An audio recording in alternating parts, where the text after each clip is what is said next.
আসসালামু আলাইকুম। সিথি নামের এক মেয়ের প্রেমে পড়ে যায় জিনের বাদশা, যে কিনা সমুদ্রের মধ্যে অবস্থিত এক মুসলিম জিনদের দুনিয়া সারাঞ্জানাতে বাস করত। সিথিকে বশ করে সে নিজের সাথে করে তার দুনিয়াতে নিয়ে যায়, যার ফলে সিথি আটকে পড়ে ওই সারাঞ্জানা শহরে। তবে তার বন্ধুরা এত সহজেও হার মানার পাত্র ছিল না। সকল বিপদ পেরিয়ে পচনের সাথে লড়াই করে এবং জঙ্গলের মধ্যকার পাহারাদার ভয়ঙ্কর জিনদেরকে বোকা বানিয়ে তারা পৌঁছে যায় সারাঞ্জানা শহরে। এত কিছুর পরও জিনের বাদশার মায়া কাটিয়ে তারা কি আদৌ সিথিকে ফিরিয়ে আনতে পারবে, নাকি সেখানে তাদের জন্য অপেক্ষা করছে নতুন কোনো বিপদ? চলুন জানা যাক আজকের এই গল্পে, যার নাম সারাঞ্জানা।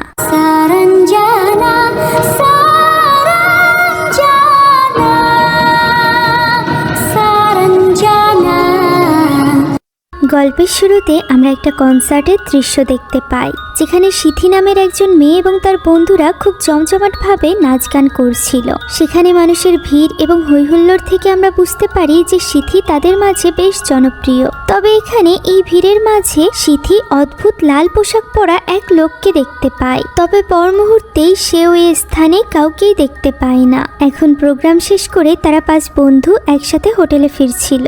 সবাই এখানে সিথির পারফরমেন্সে বেশ খুশি ছিল, শুধুমাত্র রেন্ডি বাদে। মূলত সিথি এবং রেন্ডির মধ্যকার সম্পর্ক একদমই ভালো ছিল না। তারা একজন আরেকজনকে খুব একটা পছন্দ করত না। তাদের মধ্যকার এই রেষারেষি দূর করার জন্য ফিত্রি নামের আরেক বান্ধবী তাদেরকে আলোচনার জন্য নিজের ঘরে ডাকে।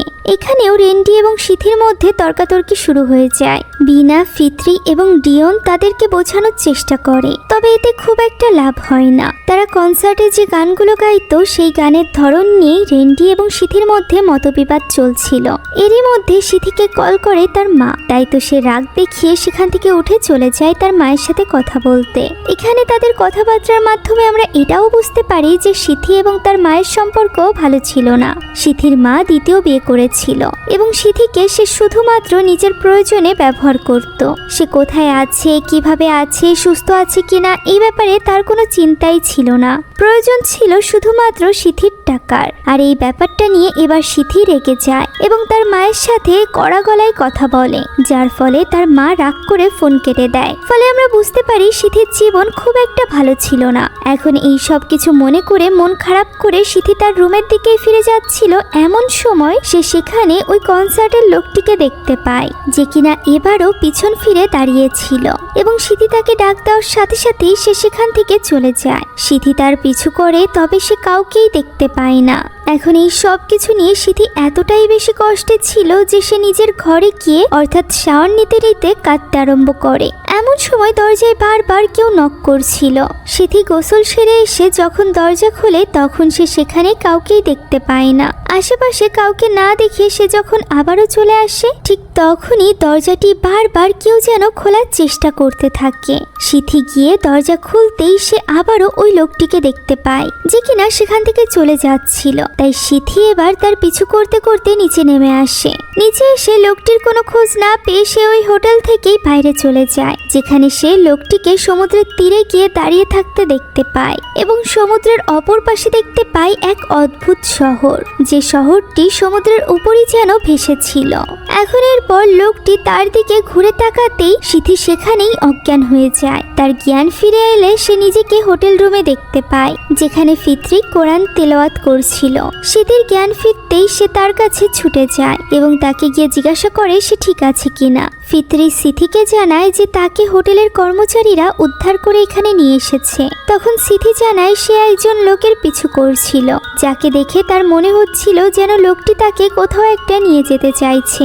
একথা শুনে ফিত্রি কিছুটা চিন্তিত হয়ে যায়, তবুও সে নিজেকে সামলে সিথিকে বলে সে যেন এমনটি আর কখনোই না করে, কেননা তারা সকলে তার জন্য ভীষণ চিন্তিত হয়ে পড়েছিল। আপাতত সিথিকে বিশ্রাম নিতে বলে সে নিজে যায় কোরআন পাঠ করতে। সে কোরআনের একটি আয়াত পড়ছিল।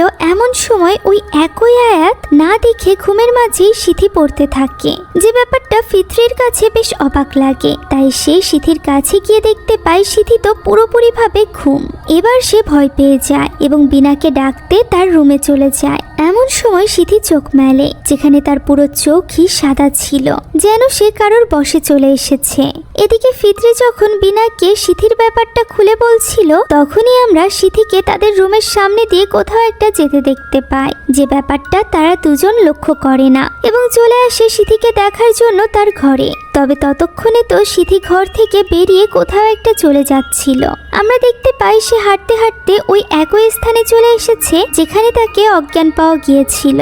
এদিকে ফিত্রি এবং বিনা মিলে বাকি দুজনকেও ডেকে আনে এবং তাদেরকে নিয়ে সিথিকে খুঁজতে বাইরে চলে যায়। তারা খুঁজতে খুঁজতে ওই ব্রিজের উপর চলে আসে, যেখান থেকে তারা দেখতে পায় একটি ছোট্ট ডিঙি নৌকায় করে সিথি কোথাও একটা চলে যাচ্ছে। পিছে থেকে তারা চিৎকার চেঁচামেচি করতে থাকে। সিথি তাদের দিকে ঘুরে তো তাকায়, তবে সে তাদের কাছে ফিরে যায় না, বরং এক অদ্ভুত হাসির সাথে সামনের দিকে এগোতে থাকে। এভাবেই একটা সময় সে অন্ধকারে মিলিয়ে যায়। ফলে তার বাকি 4 বন্ধু ভীষণ চিন্তায় পড়ে যায়। তারা হোটেল রুমে ফিরে এসে সিথির জিনিসপত্রের মধ্যে এমন কিছু খুঁজতে থাকে যার মাধ্যমে তারা ধারণা পেতে পারে যে সিথি কোথায় গিয়েছে। এরই মধ্যে এই সব কিছুর জন্য ডিওন রেন্ডিকেই দায়ী করতে থাকে, কেননা তার মনে হচ্ছিল সিথি হয়তো বা তার উপর রাগ করেই এখান থেকে চলে গিয়েছে। ফিত্রি তাদেরকে শান্ত করার চেষ্টা করে। এমন সময় তাদের দেখাশোনার দায়িত্বে থাকা কনসার্টের লোকেরা সেখানে চলে আসে, যারা কিনা আগামীকাল দুপুর পর্যন্ত সময় চায় সিথিকে খোঁজার জন্য। যেহেতু আজ অনেকটা রাত হয়ে গিয়েছে এবং ব্যাপারটা সমুদ্রের, তাই রাতে তাকে খোঁজা আর সম্ভব হবে না। আর কিছু করারও ছিল না, তাই তারা এই হোটেলে আরো একটা দিন থাকার ব্যবস্থা করে এবং এক এক করে কল করে কনসার্টের আগামী সবগুলো শিডিউল ক্যান্সেল করে দেয়, কারণ তাদের মেন গায়িকাই তো হারিয়ে গিয়েছে। ভিডিওর এই পর্যায়ে আমি আপনাদেরকে মনে করিয়ে দিতে চাই যে ইউরো কাপ 2024 শুরু হতে চলেছে। দিন দিন খেলার সাথে মোস্টবেটের জনপ্রিয়তাও বেড়ে চলেছে।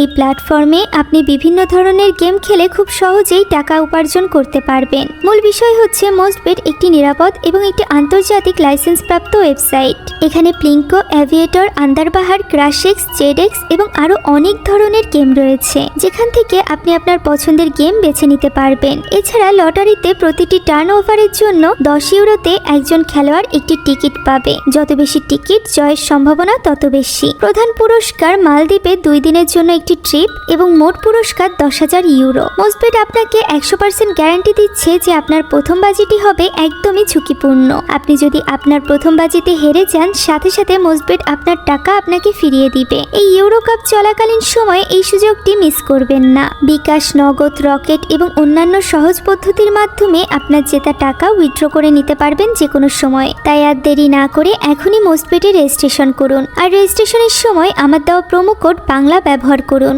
লিংক পিন কমেন্টে দেওয়া আছে। তো চলুন এখন মূল কাহিনীতে ফেরা যাক। ওই দিন দুপুর গড়িয়ে সন্ধ্যা হয়ে যায়, তখনও সিথিকে খুঁজে পাওয়া যায়নি। এই খোঁজার দায়িত্বে থাকা আনোয়ারও এবার হার মেনে নিয়েছিল। সে যখন এই ব্যাপারটা তাদেরকে জানায়, তখন রেন্ডি আরো বেশি বিরক্ত হয়ে যায়। তার মনে হচ্ছিল এই সব কিছু হচ্ছে সিথির দায়িত্বহীনতার জন্য। একথা শোনা মাত্রই ডিওন আর নিজেকে কন্ট্রোল করতে পারে না। সে রেন্ডিকে একটি ঘুষি মারে। তারা দুজনই কোনো মতে একটু শান্ত হলে আনোয়ার জানায় এটা এই শহরে প্রথম ঘটনা নয়। প্রায় এই শহর থেকে মানুষ নিখোঁজ হয়ে যায়, যাদেরকে আর কখনোই খুঁজে পাওয়া যায় না। সিথির সাথেও হয়তো বা এমনটিই হয়েছে। তার এটা বলার কারণ হচ্ছে সিথিকে নিজে থেকেই ওই নৌকায় করে যেতে দেখা গিয়েছিল। আনোয়ার আরো বলে তারা চাইলে সে তাদেরকে ওই সকল পরিবারের কাছে নিয়ে যেতে পারবে যারা কিনা ঠিক একইভাবে নিজেদের পরিবারের সদস্যদের হারিয়েছে। ফলে ফিত্রি একটু চিন্তায় পড়ে যায়। অনেক ভাবনা চিন্তার পর তারা আগামীকাল হামিদা নামের একটি মেয়ের বাড়িতে যায়, যে কিনা 7 বছর আগে নিজের ছোট ভাইকে একইভাবে হারিয়েছিল।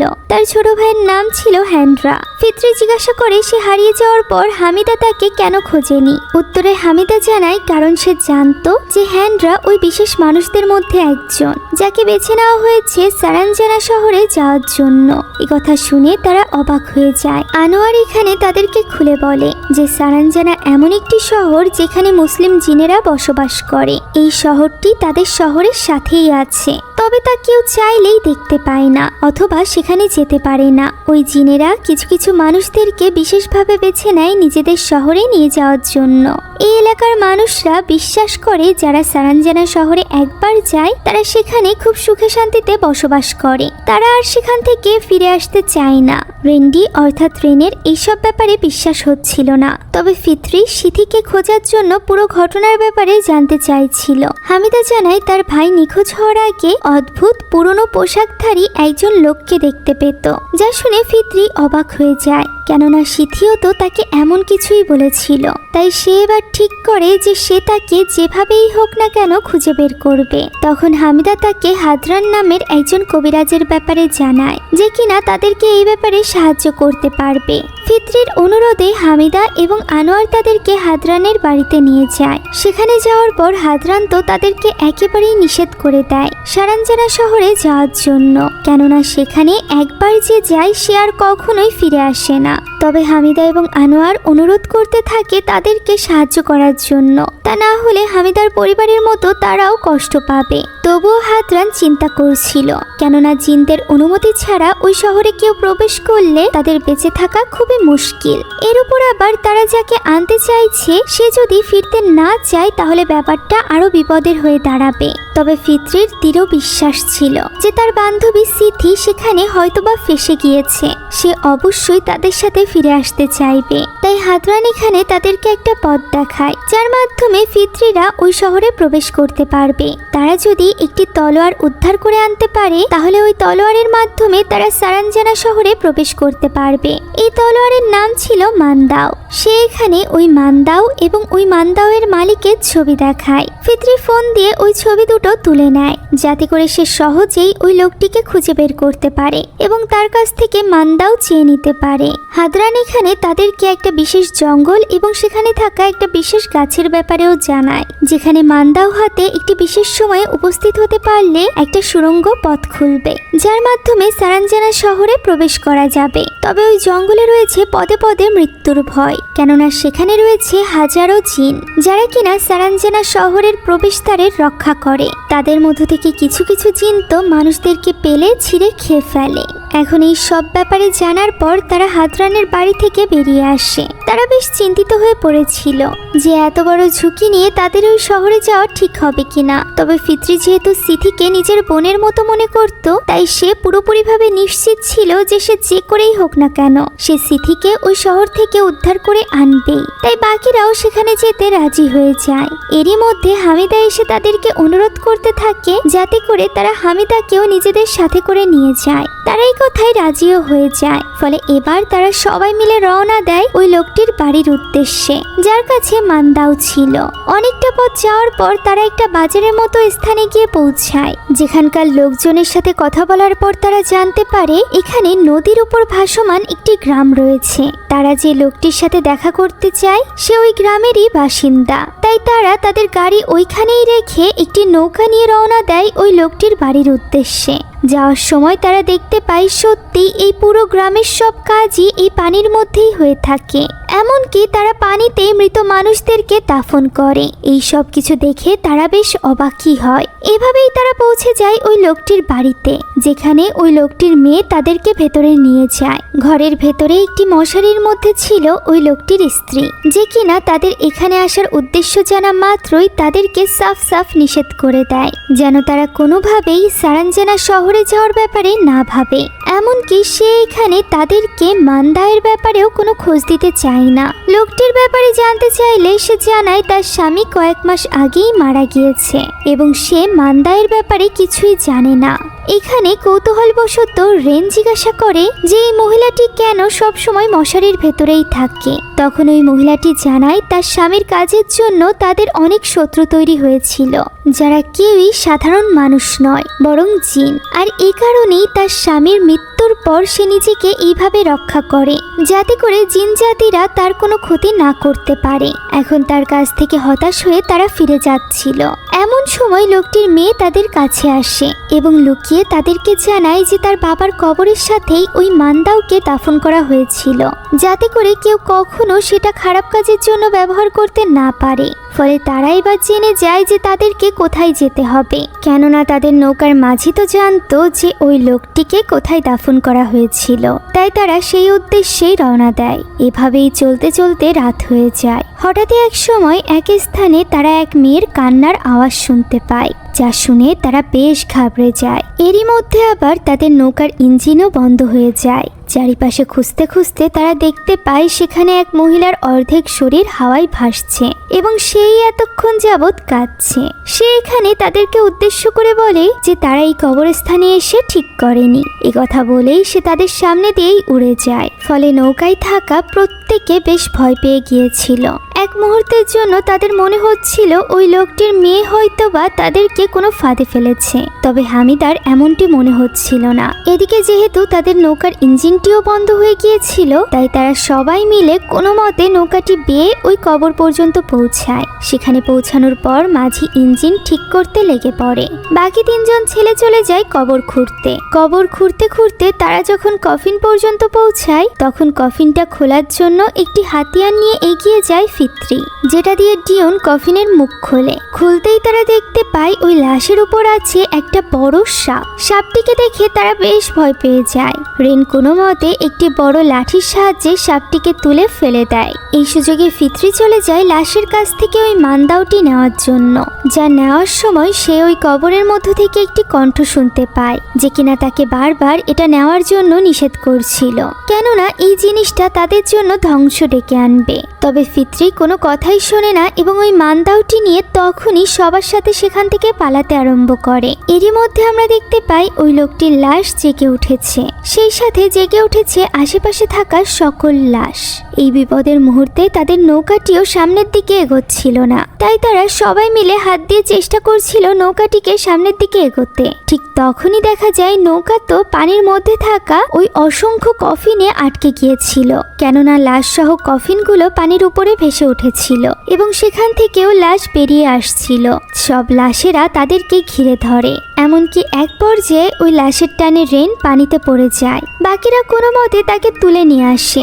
এমন সময় অনেক চেষ্টার পর মাঝিও নৌকার ইঞ্জিন চালু করতে সক্ষম হয়। এতে করে তারা কোনো রকমে এই লাশের আক্রমণের হাত থেকে পালিয়ে বাঁচে। তবে এতেই শেষ না, তাদের যাত্রা তো মাত্র শুরু হলো। এখন তাদেরকে এক বিশেষ পাহাড়ের জঙ্গলে ওই বিশেষ গাছকে খুঁজে বের করতে হবে। সেখান থেকেই পাওয়া যাবে সারাঞ্জানা শহরে যাওয়ার রাস্তা। আর এই জঙ্গলে রয়েছে ওই রাস্তার অসংখ্য রক্ষী, যারা কেউই সাধারণ মানুষ ছিল না, বরং ছিল বিভিন্ন প্রজাতির জিন, যাদের মধ্য থেকে এক বামন জিনের দেখা তো হামিদা জঙ্গলে প্রবেশ করতেই পেয়ে যায়। তবে সে এই ব্যাপারে খুব একটা গুরুত্ব না দিয়ে সামনের দিকে এগিয়ে যায়। লম্বা সময় ধরে চলার কারণে তারা বেশ ক্লান্ত হয়ে পড়েছিল, তাই তারা পাশের একটি জলাশয়ে হাত মুখ ধুয়ে একটু ফ্রেশ হয়ে নেয়। এটা করার সময় ফিত্রি ওই মানদাওটিকে পাথরের উপর রেখে দিয়েছিল, যেটা সুযোগ বুঝে নেওয়ার চেষ্টা করে হামিদা। তবে আনোয়ার তাকে আটকে ফেললে সে এমন ভাব করে যেন সে ওই মানদাওটি নিতেই যায়নি। এর কারণ আমরা একটু পরেই জানতে পারবো। এখন ওই রাতটা তারা জঙ্গলের ভেতরে ওই স্থানে আগুন জ্বালিয়ে কাটিয়ে দেয়। ছেলেরা এক তাঁবুতে শুয়েছিল এবং মেয়েরা অন্য তাঁবুতে। এত কিছুর পরও তারা ঠিক করে নিয়েছিল যে তারা সিথিকে উদ্ধার না করা পর্যন্ত হার মানবে না। এখন এখানে বিনা হামিদার প্রতি কৃতজ্ঞতা অনুভব করে, কেননা তার মতে হামিদা তাদেরকে বিনা স্বার্থে সাহায্য করছে। সে তাদের বন্ধু সিথিকে ফিরিয়ে আনার জন্য নিজের জীবন এইরকম ঝুঁকিতে ফেলেছে। এই সব কিছু চুপচাপ শুনছিল হামিদা। তখনই আমরা তার একটা কল্পনার মাধ্যমে জানতে পারি যে সে এই সব কিছু আসলে বিনা স্বার্থে করছে না, বরং সে তো এই সব কিছু করছে ফিত্রিদেরকে ধোঁকা দেওয়ার জন্য। তারা যখন মানদাওয়ের ব্যাপারে জানার পর হাদরানের বাড়ি থেকে বেরিয়ে এসেছিল, তখন কিছুক্ষণের জন্য হামিদা হাদরানের সাথে বাড়ির ভেতরেই ছিল। সেখানে হাদরান হামিদাকে একটা প্রস্তাব দেয় যে হামিদা যদি তাদের সাথে থেকে তাদেরকে ধোঁকা দিয়ে ওই মানদাও উদ্ধারের পর সেটা এনে হাদরানের হাতে তুলে দিতে পারে, তাহলে হাদরান অনেক বেশি শক্তি পাবে। আর এর বদলে সে হামিদাকে এনে দিবে তার ভাই। অর্থাৎ হামিদা এখানে সিথিকে উদ্ধার করার জন্য আসেনি, বরং ফিত্রিদেরকে ধোঁকা দিয়ে নিজের ভাইকে উদ্ধার করার জন্য ওই মানদাও নিতে এসেছে, বা বলা যায় চুরি করতে এসেছে। যাই হোক, এখন সবাই ঘুমিয়ে যাওয়ার পর হঠাৎই এই জঙ্গলের ভেতরে এক অদ্ভুত বাদ্যযন্ত্রের ধ্বনি বাজতে থাকে, যে আওয়াজে ঘুম ভেঙে যায় ডিওনের। সে প্রথমে বোঝার চেষ্টা করে যে এই আওয়াজগুলো কোথা থেকে আসছে। যখন সে কিছুই বুঝে উঠতে পারছিল না, তখন সে রেনের ঘুম ভাঙানোর চেষ্টা করে, কেননা তার মনে হচ্ছিল এই আওয়াজই তাদেরকে নিয়ে যাবে সিথি পর্যন্ত।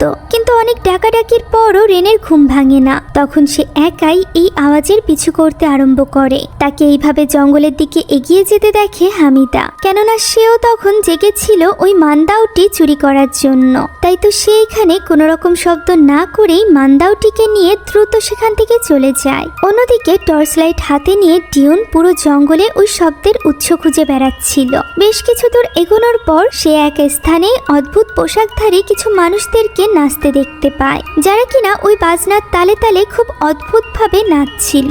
তাদেরকে এইভাবে দেখে সে একটু ভয়ই পেয়ে যায়, তাই তো সে পালাতে শুরু করে। তবে কিছু দূর দৌড়াতেই সে পিছে ফিরতেই দেখতে পায় ওই লোকগুলো তার আরো কাছে চলে এসেছে। তবে পর মুহূর্তেই লোকগুলো অদৃশ্য হয়ে যায়, এমনকি ওই বাজনাও থেমে যায়, যে কারণে সে সেখানেই দাঁড়িয়ে আশেপাশে দেখার চেষ্টা করছিল। এমন সময় ওই 3 নর্তকী তার একদমই পিছে চলে আসে। তবে এবার আর ডিওন সেখান থেকে পালাতে পারে না, বরং তার যেন কি একটা হয়ে যায়। সে সেখানেই দাঁড়িয়ে ওই ব্যক্তিগুলোর সাথে নাচতে শুরু করে, যেন সে ওই জিনদের বশে চলে এসেছিল। অন্যদিকে হঠাৎই রেনের ঘুম ভেঙে যায়। ঘুম ভাঙতেই সে পাশে ডিওনকে খুঁজে পায় না, ফলে সে চিন্তায় পড়ে যায় এবং বাকিদেরকে ডেকে তোলে। ফিত্রির ঘুম ভাঙতেই সে নিজের পাশে ওই মান্দাটিকে দেখতে পায় না, ফলে সেও অনেক চিন্তায় পড়ে যায়। তাই তো তারা দ্রুত সবকিছু নিয়ে হামিদা, ডিওন এবং মান্দাকে খুঁজতে আরম্ভ করে। এদিকে মান্দাও হাতে হামিদাকে আমরা দেখতে পাই, যে কিনা জঙ্গলের মধ্য দিয়েই যাচ্ছিল। হঠাৎই তার আশেপাশে আমরা ওই বামুন জিনটিকে দৌড়াদৌড়ি করতে দেখতে পাই, যার উপস্থিতি টের পেয়ে সে দ্রুত ওই জঙ্গল থেকে বের হওয়ার চেষ্টা করছিল। এমন সময় হঠাৎই সে এক বাচ্চার কান্নার আওয়াজ শুনতে পায়। এত রাতে জঙ্গলের ভেতর থেকে বাচ্চার কান্নার আওয়াজ শুনে হামিদা তো ভয় পেয়ে গিয়েছিল। তবে তার কৌতূহল হচ্ছিল, তাই সে সামনের দিকে ভয়ে ভয়ে এগিয়ে যায়। সে এখানে এই নির্জন জঙ্গলে একটি ছোট্ট বাচ্চা শিশুকে দেখতে পায়। হামিদা বুঝতে পারছিল যে ব্যাপারটা স্বাভাবিক না, তাই সে আস্তে করে সেখান থেকে চলে যাওয়ার চেষ্টা করে। এমন সময় ওই বাচ্চাটি তাকে মা বলে ডাক দেয়, যা শোনা মাত্রই হামিদার যেন কিছু একটা হয়ে যায়। ফলে সে ওই বাচ্চাটির দিকে এগিয়ে যায় এবং তাকে কোলে নিতে চায়। সাথে সাথে বাচ্চার রূপে থাকা ওই জিনটি তার উপর হামলা করে। তার চিৎকারের আওয়াজ শুনে বাকিরা সেখানে দৌড়ে যায়। আমরা দেখতে পাই এটা ওই বামুন জিনটি ছিল, যে কিনা এতক্ষণ যাবৎ হামিদার পিছু করছিল। সে এখানে হামিদার শরীর ছিঁড়ে ছিঁড়ে খাচ্ছিল, যা দেখে সবাই ভীষণ ভয় পেয়ে যায়। তাদেরকে এখানে দেখে বামুন জিনটি সেখান থেকে উড়ে চলে যায়। তারা হামিদার কাছে যেতেই যাচ্ছিল, তবে তার আগেই ওই জিনটি হামিদার লাশকেও টেনে নিয়ে যায়, হয়তোবা পরবর্তীতে খাওয়ার জন্য। এমন সময় ফিত্রি তার পায়ের কাছে ওই মান্দাওটি পেয়ে যায়, তাই সে দ্রুত সেটা নিয়ে বাকিদের সাথে সেখান থেকে পালিয়ে যায়। এভাবেই ওই রাতটা কেটে যায়। পরদিনও পুরো জঙ্গলে তারা ডিওনকেই খুঁজে বেড়াচ্ছিল। এভাবে হাঁটতে হাঁটতে হঠাৎই ফিত্রি পেছন থেকে কিছু আওয়াজ শুনে সেদিকে এগিয়ে যায়। সে কিসের সামনাসামনি হতে চলেছে তা সে জানতো না, তাই সে তার হাতে থাকা ওই মান্দাওটি বের করে। যখন আমরা তার সামনে পচং অর্থাৎ কাফনে পেঁচানো লাশকে দেখতে পাই, যেটা সে খেয়াল করে না, বরং সে দেখতে পায় সে যে আওয়াজ শুনে এখানে এসেছিল সেটা মূলত একটা বিড়াল করেছিল। তাই সে মান্দাওয়ের তলোয়ারটি ঢুকিয়ে রাখে। এভাবেই ডিওনকে খুঁজতে খুঁজতে দিন পেরিয়ে রাত হয়ে যায়। রাতের বেলায় সবাই মিলে একই স্থানে বসেছিল এবং ফিত্রি নামাজ পড়ছিল।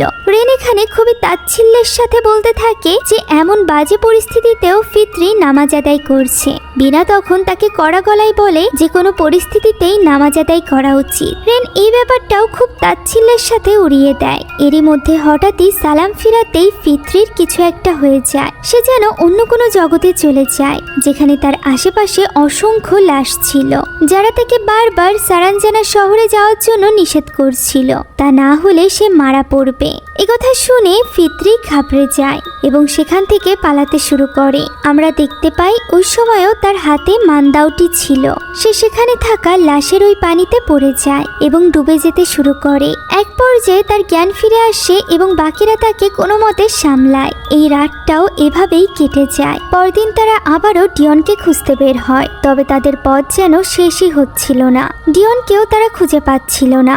এক স্থানে এসে আনোয়ারের মনে হতে থাকে তারা হয়তোবা একই জায়গায় বারবার ঘুরছে। তাই সে নিজের টি শার্টটি খুলে সেখানকার একটি গাছে ঝুলিয়ে দেয়। কিছুক্ষণ পর সন্ধ্যা নেমে এলে তারা ঘুরে ফিরে ওই একই স্থানে এসে পৌঁছায়, যেখানে আনোয়ার নিজের টি শার্টটি দেখে নিশ্চিত হয় যে তারা সত্যি এই জঙ্গলের গোলকধাঁধায় পড়ে গিয়েছে।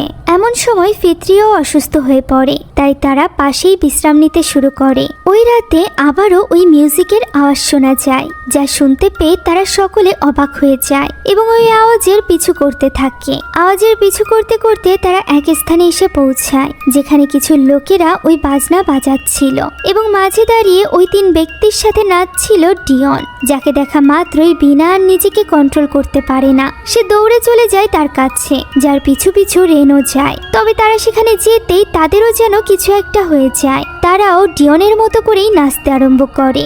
আনোয়ার তখন ফিতরিকে বলে তারা এমন একটা জালে ফেসে গিয়েছে যে মৃত্যুর আগ পর্যন্ত তারা নিজেদের এই নাচ থামাতে পারবে না। যা শুনে ফিতরি তাদেরকে আটকাতে দৌড়ে চলে যায়, তার সাথে আনোয়ারও যায়। তবে আনোয়ারও বাকিদের মতোই নাচতে আরম্ভ করে, একমাত্র ফিতরি বাদে। এর কারণ হতে পারে সে একজন পরহেজগার ছিল, অথবা তার হাতে ওই মানদাওটি ছিল, যে কারণে তার উপর জিনদের কোনো জাদু কাজ করছিল না। সে কিছুই বুঝে উঠতে পারছিল না এবং সবার জ্ঞান ফেরানোর আপ্রাণ চেষ্টা করছিল।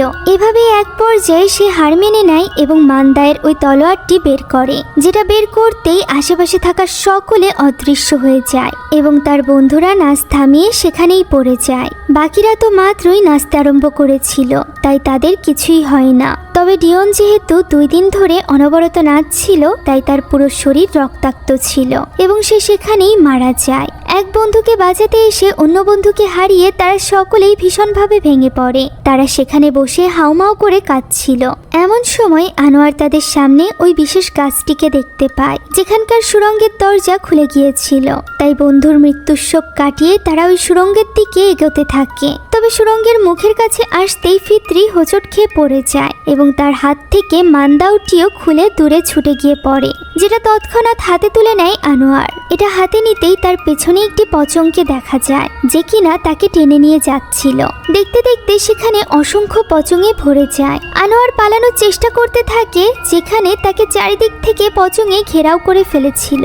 এভাবেই পালাতে পালাতে এক পর্যায়ে সে একটি গাছের গুড়ির উপর পড়ে যায়, যা তার গলায় বিদ্ধ হয়ে সে সেখানেই মারা যায়। পচংগুলো তখনও আনোয়ারের দিকে ধেয়ে আসছিল, যা দেখে ফিতরি তার কাছে ছুটে যায় এবং তার হাত থেকে মানদাওটি তুলে নেয়। মানদাওটি নেওয়ার সাথে সাথেই পচংগুলো এবার ফিতরির পিছু করতে শুরু করে। ফিতরি বাকিদেরকে নিয়ে ওই সুড়ঙ্গের সামনে যায় এবং মানদাওয়ের তলোয়ারটি তার খাপের মধ্যে রেখে দেয়, যার ফলে পচংগুলো তখনই অদৃশ্য হয়ে যায়। এবার তারা আর এক মুহূর্তও দেরি করে না এবং ওই সুড়ঙ্গের পথ ধরে চলে আসে এক আলোকিত স্থানে, যেখানে তাদের সামনে ছিল সারাঞ্জানা শহর। শহরটি দেখতে একদমই আমাদের কাল্পনিক জিনদের শহরের মতো ছিল না, বরং এটি তো মানুষের শহরের থেকেও উন্নত শহরের মতো দেখতে ছিল, যেখানে জিনরা ঠিক মানুষের মতো করেই সাধারণ জীবনযাপন করত। মানুষের মতো দোকানপাট, খাবার দাবার সবকিছুই সেখানে ছিল। আর এই শহরটি এতটাই বেশি উন্নত ছিল যে ফিতরিরা সেখানে প্রবেশ করতেই সেখানকার রক্ষীরা তাদের ব্যাপারে জেনে যায় এবং তাদেরকে ধাওয়া করতে শুরু করে। যাদেরকে পিছু করতে দেখে তারাও দৌড়ে পালাতে থাকে। এভাবেই পালাতে পালাতে নদী পার হয়ে জঙ্গল পার হয়ে তারা এক স্থানে এসে পৌঁছায়, যেখানে আগে থেকেই গাড়ি নিয়ে অপেক্ষা করছিল একটি ছোট্ট ছেলে। সে তাদেরকে দ্রুত গাড়িতে উঠে যেতে বলে। এতে করে তারা কিছুটা অবাক হয়, তবে এই মুহূর্তে তাদের কোনো কিছু ভাবার সময় ছিল না, তাই তারা ওই গাড়িতে চড়ে বসে এবং ওই ছেলেটিও তাদেরকে নিয়ে সেখান থেকে পালিয়ে যায়। ছেলেটি এখানে ফিতরিকে জানায় যে ওই লোকগুলো যদি তাদেরকে ধরে ফেলতো তাহলে তাদের মৃত্যু নিশ্চিত ছিল। ছেলেটি এখানে নিজের পরিচয় দেয়, তার নাম ছিল হ্যান্ড্রা, যাকে 7 বছর আগে এখানে নিয়ে আসা হয়েছিল। একথা শোনা মাত্রই ফিতরিরা বুঝতে পারে এটাই মূলত হামিদার ভাই। তবে হ্যান্ড্রা এই শহরে আসার পর থেকে তার বয়স বাড়েনি এবং সে এইভাবেই এই শহরে ভুল করে আসা মানুষদেরকে সাহায্য করে আর তাদেরকে দ্রুত সময়ের মধ্যে পৌঁছে দেয় ওই পোর্টাল পর্যন্ত, যে পোর্টাল দিয়ে তারা আসল মানুষের দুনিয়াতে ফিরে যেতে পারবে। রেন এখানে হ্যান্ড্রাকে তার বোন হামিদার ব্যাপারে জানাতে চাইছিল, তবে ফিতরি তাকে নিষেধ করে, কেননা সে এখনই হামিদার মৃত্যুর খবর হ্যান্ড্রাকে জানাতে চাইছিল না। সে এখানে হ্যান্ড্রাকে জানায় হামিদা তো তাকে খুব মিস করে, তাকে সে তাদের সাথে আসল দুনিয়াতে ফিরে যেতে বলে। তবে হ্যান্ড্রা বলে সেও নিজের বাড়িতে ফিরে যেতে চায়, তবে সে জানে এখন যদি সে ওই দুনিয়াতে ফিরে যায় তাহলে সে নিজের পরিবারের উপর শুধুমাত্র বোঝা হয়ে হয়েই থাকবে। সে কোনো মতেই তার পরিবারের উপর বোঝা হয়ে তাদেরকে কষ্ট দিতে চায় না। সে তো জানতোই না তার পরিবারের আর কেউই বেঁচে নেই। এখন এখানে রেন বলে তাহলে সে যেন অন্ততপক্ষে তাদেরকে সাহায্য করে, তাদের বান্ধবীকে এখান থেকে বাঁচিয়ে নিজেদের আসল দুনিয়াতে ফিরিয়ে নেওয়ার জন্য। তারা মূলত 7 দিন আগে তাদের হারিয়ে যাওয়া বান্ধবীকে উদ্ধার করার জন্যই এই শহরে এসেছে। তবে এই দুনিয়াতে হ্যান্ড্রা যাকে দাদা বলে ডাকতো, অর্থাৎ যে গাড়ি চালাচ্ছিল, সে হ্যান্ড্রাকে এই কাজ করতে নিষেধ করে, কেননা এটা খুবই ঝুঁকিপূর্ণ একটা কাজ ছিল। তবে হ্যান্ড্রা কোনো মতে তার দাদাকে রাজি করিয়ে নেয়। আর এরপর তার দাদা তাদের সবাইকে নিয়ে রওনা দেয় এই সারাঞ্জানা শহরে জিনদের বাদশার বাড়ির উদ্দেশ্যে, কেননা সে জানতো 7 দিন আগে যে মেয়েটিকে এখানে নিয়ে আসা হয়েছিল তাকে মূলত জিনের বাদশাই বিয়ে করার জন্য এনেছিল। এখন গন্তব্যে পৌঁছানোর পর হ্যান্ড্রা তাদের সবাইকে সাবধানে সবকিছু করতে বলে, কেননা ধরা পড়লে তারা কেউই বাঁচবে না। এখানে আমরা দেখতে পাই কারোর বিয়ের আয়োজন করা হচ্ছিল এবং বউ সেজে মনের খুশিতে সেখানে ঘুরে বেড়াচ্ছিল সিথি, অর্থাৎ যাকে খোঁজার জন্য ফিত্রিরা রাত দিন এক করে দিয়েছিল, যার জন্য 3টা মানুষ নিজের জীবন হারিয়েছে। সে এখানে জিনের বাদশার সাথে খুশি খুশি বিয়ে করছিল।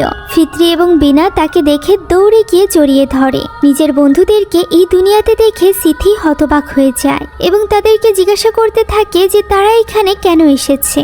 উত্তরে ফিত্রি বলে তারা তাকে নেওয়ার জন্যই এখানে এসেছে। তবে সিথি তাদের সাথে মানুষের দুনিয়াতে ফিরতে একদমই রাজি হয় না, যা শুনে তারা সবাই অবাক হয়ে যায়। সিথি জানায় এটাই এখন তার দুনিয়া, কারণ সে এই দুনিয়াতে সুখ এবং শান্তি খুঁজে পেয়েছে, যা সে আসল দুনিয়াতে খুঁজে পায়নি। এমনকি এই দুনিয়াতে এমন কেউ আছে যে কিনা তার কেয়ার করে, আসল দুনিয়াতে তো কেউই নেই। যা শুনে বিনা কষ্ট পেয়ে বলে সে তো এখানকার কাউকেই চেনে না। তবে সিথি বলে সে না চিনলেও সে এটা জানে যে ওই লোকটি অর্থাৎ জিনের বাদশা তাকে ভীষণ ভালোবাসে। তার মুখে এমন কথা শুনে ফিত্রি কাঁদতে শুরু করে। বিনা এবং ফিত্রি মিলে তাকে বোঝানোর চেষ্টা করে যে আসল দুনিয়াতেও এমন অনেকেই আছে যারা কিনা তার কেয়ার করে, তাকে ভালোবাসে। তারা যদি সিথিকে ভালো নাই বেসে থাকবে তাহলে তারা কেন নিজেদের জীবনের ঝুঁকি নিয়ে এখানে এসেছে। আর এখন সিথি তাদের সাথে যেতে চাইছে না, এভাবেই সে তাদেরকে ধোঁকা দিচ্ছে।